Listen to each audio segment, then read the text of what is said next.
Welcome, ladies and gentlemen. Today we're going to check out the Solo Magicka Nightblade build that I recently showcased in the new dungeon Dread Cellar. Basically what you see here. You can find the build on alcasthq.com. I will put a link in the description.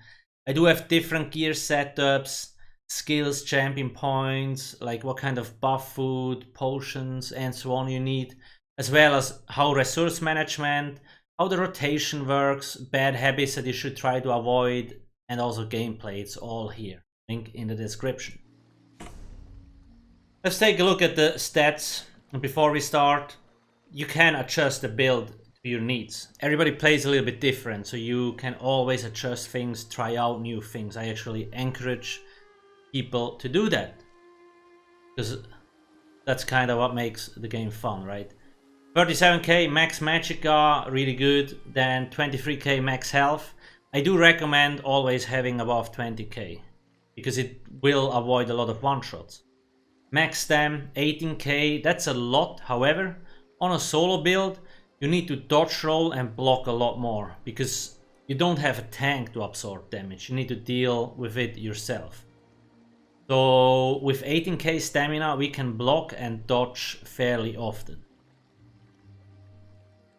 Spell damage, spell crit, very juicy. On the site, I usually also leave screenshots, pictures that you can compare to also when it's buffed, so you can see what kind of stats I get and try to get as close to it as possible. Lever Mundus Stone to increase our penetration. The lever is the best Mundus Stone for a solo build. It increases your damage the most. Buff food. I use long thin pasty with melon sauce, can be bought in the guild stores, very cheap, like barely costs anything, but it gives us max health, max Magicka and max stam. Really powerful. Always be active. In terms of potions, let's actually get to the website here real quick. I often do use the Essence of Spell Power. They give Major Sorcery 20% more spell damage, Major Prophecy 10% more spell crit, and Major Intellect 30% more mag recovery, and almost 8k Magicka immediately. You need to make sure to have the passive medicinal use. This is an alchemy perk, so the potions, instead of like 30 seconds, they last 47 seconds, and the cooldown is 45 seconds, so you can keep up all these really overpowered buffs 100% of the time. You don't necessarily need these expensive pots.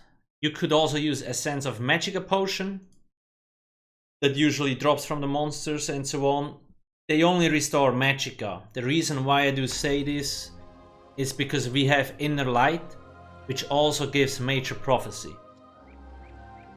So it's a spell crit buff, the same from the potions. However, when we swap bars, it's not present on the back bar.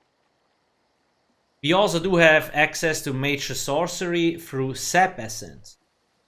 This one gives, or it lasts like 20 seconds, and when you activate it, it gives you the spell damage buff. However, the reason why I still use the expensive potions is I don't have to worry about uptime. For example, I might not use Sap Essence on a single target fight, and then I miss out on the spell damage buff. That's why I usually just play it safe and use the expensive potions. However, I know a lot of people are broke, so there's also the secondary option with the cheap pots. Race. I prefer a high elf, 258 spell damage, 2k max Magicka, and a little bit better sustain. However, there is plenty of good racial options. Breton, Dark Elf, Argonian, Khajiit, or even an Orc actually works. They recently changed Orc a little bit, so now like one of their passives, they also give you 258 spell damage, weapon and spell damage, which is weird, but yeah, it makes it kind of a viable option as well. As long as there is any Magicka based bonus in the race, it will be fine. But I usually always go with High Elf. Sets. False God, like the good old set. for a solo build, very useful. It doesn't matter whether you use the perfect or the normal version. The only difference between perfect and imperfect version or the normal version is that like you gain 129 spell damage, right? That's it. Everything else is the same. The important thing is that you get 2 spell crit bonuses and minus Slayer. And then on top of that, 8% cost reduction on your abilities. When you kill an enemy, you gain 2450 for Magicka, and you also gain the speed buff. So when you look at gameplay, I move very fast all the time. Makes it easy to avoid enemy damage. That's because False God is active. As a secondary set, Mod of Sorrow, I just love crit, and this one gives it to me. Very, very wrong. One piece monster set Swarm Mother. It gives me 1k or 1.1k max stamina and max magicka, so a very powerful bonus. On the website, I also list up where you can get the sets. For example, Swarm Mother drops in Spindle Clutch, and you can also click on that stuff on the tooltips to actually see, like, it drops here, it's a monster set. And it also has been at the Golden Vendor a few times and been discussed on Reddit. I list all that information. The last set, Ring of the Pale Order. This one is juicy because it restores 20% of the damage you deal as health. So I really like that on solo build. The mythic item might be tricky to get, right? Because you need to farm leads, so you need to have access to a lot of different zones. All the leads here, we actually marked the location. On the builds page, I do have a secondary option. Like if you don't have the Pale Order, you can simply use Ice Heart instead, which is a very powerful monster set, which is easy to get, part of the base game. So there's always options if you don't have certain gear pieces. Now I run full light armor, all divine, max magicka. Enchantments. On jewelry, bloodthirsty, bloodthirsty, bloodthirsty to increase our damage in execute and full spell damage enchantments. Then I do have a Inferno staff front bar, precise with absorb magic enchant. And then back bar I have the Maelstrom Inferno staff infused with the weapon damage. The good thing about this is, if you drop your blockade and you swap to the front bar, it will keep your weapon damage enchantment active. Just reapply it. As long as the blockade is up. You can see this, I'm on the front bar now, it's going down and it will reapply instantly. That's why the weapon damage enchantment on the back bar is so strong. It basically gives you 452 spell damage permanently. That's just broken, to be honest. It's even more because of modifiers, more like 550. Very, very strong. Champion points, same thing on the website. If you only have 180 champion points, there's a setup here and so on, up to 1560. You can also click on the preset. It will bring you to the champion points calculator if you need further help, showcasing everything. The green tree is more or less like, I usually just use Steed's Blessing to get faster movement speed out of combat. And then I use Rationer to increase my buff food time and liquid efficiency to save some potions. Everything else is like, use whatever you want, it doesn't matter. It's all just roleplay. In the blue tree, if we max out everything, max magicka, more stem, then damage mitigation, quick recovery, hardy, preparation, elemental aegis, it's all here. The slottable perks, deadly aim, so we get more single target damage, and direct damage, very important on the Magicka Nightblade build. As well as more crit damage and spell damage. But yeah, it's easier to just check out the website, to be honest, like it's all listed up here. Let's get to the skills, because that's pretty much the second most important part aside from the gear. I do have Harness Magicka on the front bar, simply because I kinda need a panic button, so you can instantly activate it. Every time we use Harness Magicka, we gain a shield that has the size of 11k, 11.435k. So you can bolster your health with this. Basically, it gives us like 34k health, pretty much. Fairly expensive, almost 4k Magicka, so make sure to use it only when you need it. But yeah, very powerful. You could put this on the back bar if you want. Like, you can change this layout, whatever floats your boat. I will just try to explain you why I have it like this. The reason why it's on the front bar, so I can activate it very fast. Sometimes weapon swap bugs out and then you might need it, but it doesn't work and you're dead. Merciless Resolve. A key ability on the Nightblade. Gives us more critical damage. And it also applies a Spectral Bow. Basically, when we activate this after 5 shots, we get the Spectral Bow that we can shoot. Deals a buttload of damage. Insane how much damage is that. And it also heals for 50% of the damage dealt if you're close range. Swallow Soul, our main spammable. Obviously, we always weave light attacks. This deals good damage and it also is another key component. It heals for a lot, 37% of the damage done. Zap Essence is our AoE ability. Basically, when we are close enough to the enemies, they will get drained. This deals a lot of damage and it also heals us again, and it gives us Major Sorcery. Inner Light is mostly here for the extra max Magicka, so we never use this, it's just here. Just for having this slot that we get 5% more max Magicka, and through another passive from the Mage's Guild, you get another 2%. So it's 7% max Magicka just for having this slotted, as well as Major Prophecy. In Cap Strike, you might be a little bit confused because this is the stamina version. Why don't we use Soul Harvest, which is the Magicka version? Very simple.